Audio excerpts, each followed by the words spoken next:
بسم اللہ الرحمن الرحیم۔ السلام علیکم ناظرین، میں اویس الرحمن آپ کے ساتھ مخاطب ہوں۔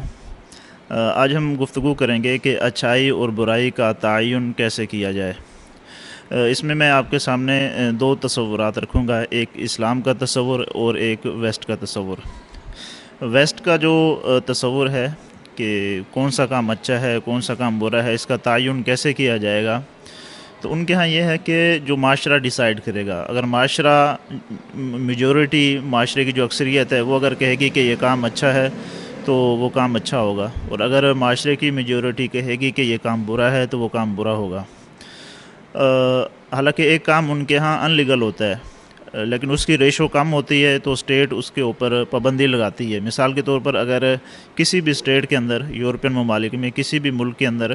جو شراب ہے یا نشہ ور چیزیں ہیں، اگر اس کی ریشو 50% سے کم ہے تو اسٹیٹ اس کے اوپر پابندی لگائے گی کہ معاشرہ اس کی ڈیمانڈ نہیں کر رہا، معاشرے کی جو اکثریت ہے وہ اس کو نہیں چاہتی۔ اور اگر یہی شراب نوشی اور نشہ ور چیزوں کا استعمال 50% سے زیادہ ہو جائے تو پھر اسٹیٹ اس کو لیگلائز کر دیتی ہے، پھر اسٹیٹ اس کی اجازت دے دیتی ہے۔ مثلا کینیڈا کے اندر اگر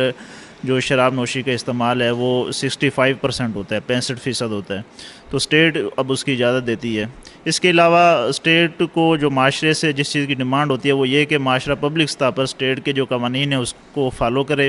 باقی جو اس کی نجی زندگی ہے، جو شخصی زندگی ہے،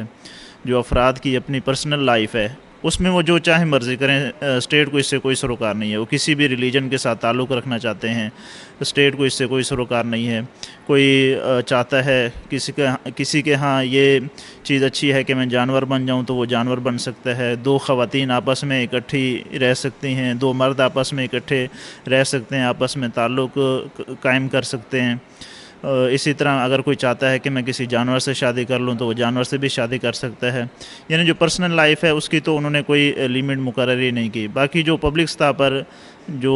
کوئی بھی کام اگر وہ 50% سے زیادہ ہو جاتا ہے تو اسٹیٹ پھر اس کو لیگلائز کر دیتی ہے اور اس کی پرمیشن دے دیتی ہے۔ یہ تو اچھائی اور برائی کا جو یہ تعین ہے ویسٹ کے ہاں یہ ہے، یہ کوئی خاص اور ٹھوس کوئی تعین نہیں ہے، کوئی مضبوط بنیاد نہیں ہے کہ جس کی بیس پر ہم کہیں کہ یہ کام اچھا ہے یہ کام برا ہے۔ ان کے ہاں چونکہ اسلامی تعلیمات ہی نہیں ہیں تو وہ اپنی خواہشات کی پیروی اور خواہشات کی تکمیل پہ لگے رہتے ہیں۔ اسلام کا جو تصور ہے وہ تو بڑا کلیئر اور واضح ہے، دو ٹوک ہے کہ جو کام ہمیں اللہ تبارک و تعالیٰ کہیں گے کہ یہ کام اچھا ہے تو وہ اچھا ہوگا، جو کام کہیں گے کہ یہ برا ہے اس سے رک جانا چاہیے تو وہ کام برا ہوگا۔ اگرچہ معاشرے میں کیا ہو رہا ہے کیا نہیں ہو رہا اس سے اسلام کو کوئی سروکار نہیں ہے۔ اسلام نے کہا کہ سود حرام ہے تو چاہے پوری دنیا سود شروع کر دے اور اس کا بزنس شروع کر دے تو سود ہمیشہ حرام ہی رہے گا۔ اسلام کہتا ہے کہ زنا حرام ہے تو چاہے پوری دنیا ہی اس گناہ میں ملوث ہو جائے، اسلام کی نظر میں یہ جو کام ہے ہمیشہ برا ہی رہے گا۔ تو معاشرہ کیا چاہتا ہے کیا نہیں چاہتا، دین اسلام یہ کو اس سے کوئی سروکار نہیں ہے۔ اسلام کے اپنے ایک اصول و ضوابط ہیں۔ سیدنا نواس بن سمعان رضی اللہ تعالیٰ عنہ نے نبی کریم صلی اللہ علیہ وسلم سے ایک مرتبہ آ کے سوال کیا، اللہ کے نبی صلی اللہ علیہ وسلم ہمیں کیسے پتہ لگے گا کہ یہ کام اچھا ہے یہ کام برا ہے، نیکی اور گناہ کا تعین کیسے کریں گے؟ تو اللہ کے نبی صلی اللہ علیہ وسلم نے فرمایا تھا کہ البر و حسن الخلق، جو نیکی ہے جو اچھا کام ہے وہ اچھا اخلاق ہے، والاسم ما حاک فی صدرک وکرہت ان یطلع علیہ الناس، گناہ یہ ہے کہ تمہارے دل میں کھٹکا پیدا ہو، جب تم وہ گناہ کرنے لگو تو تمہارے دل کے اندر سے ہی آواز آئے اور یہ خوف پیدا ہو کہ یار یہ اگر میں کام کر لوں گا تو لوگ کیا کہیں گے، تو سمجھ لینا کہ وہ کام برا ہے۔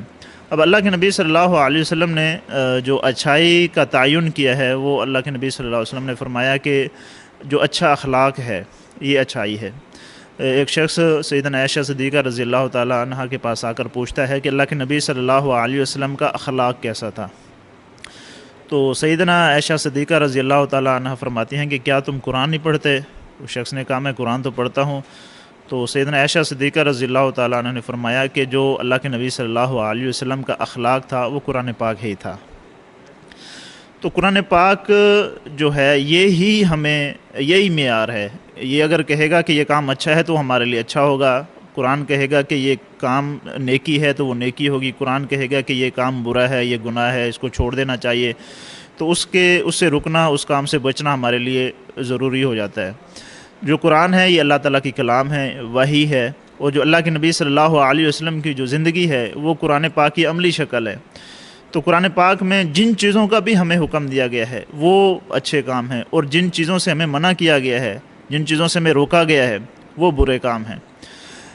اس کے علاوہ اللہ کے نبی صلی اللہ علیہ وسلم نے یہ فرمایا کہ تمہارے دل میں جب کھٹکا پیدا ہو کہ یار اگر میں یہ کام کر لوں گا تو سوسائٹی اور سماج کے اندر کیا امیج جائے گا، لوگ کیا کہیں گے، لوگ میرے متعلق تو اچھا سوچتے ہیں، اگر میں یہ کام کر لوں گا تو لوگ میرے متعلق ایک نیگیٹو